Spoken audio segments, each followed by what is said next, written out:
أصغر 5 سلالات قطط في العالم.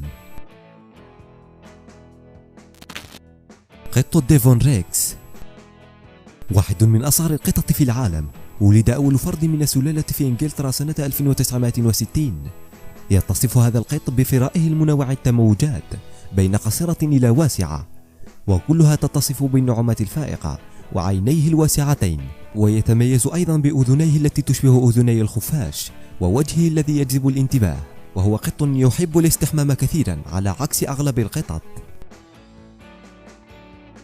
قط سكوكوم، مع وزن يتراوح بين 1 إلى 4 كيلوغرام، القط سكوكوم يصنف على أنه أصغر قط في العالم. يتميز بسيقانه الصغيرة وفرائه المجعد، وهو قط صغير للغاية، حيث أنه رغم عندما يصل لسن البلوغ يبدو وكأنه لا يزال جروا. أصل هذه السلالة من الولايات المتحدة الأمريكية، وأنتج عن طريق تهجين بين قطط سلالة المونشكين وسلالة لابيرم. قطة المونشكين، تتميز هذه القطط بأرجلها القصيرة التي تشبه أرجل كلب الداتشهوند الألماني.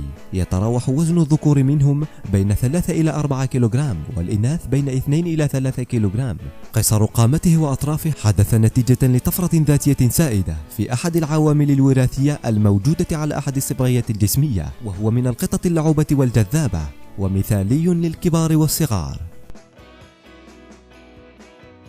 قط القراط، قط تايلاندي المنشأ صغير الحجم، ويتميز بفرائه ذي اللون الأزرق الفضي ووجهه الذي على هيئة القلب وعينيه البارزتين ذوات اللون الأخضر اللامع. وقط القراط له مقدرة فائقة على السمع والإبصار والشم، وهو أليف لطيف ذو طبيعة اجتماعية يحب الاختلاط بالقطط الأخرى، وعلى العموم فهو قط نشط ولكنه لطيف جدا مع الأطفال الصغار.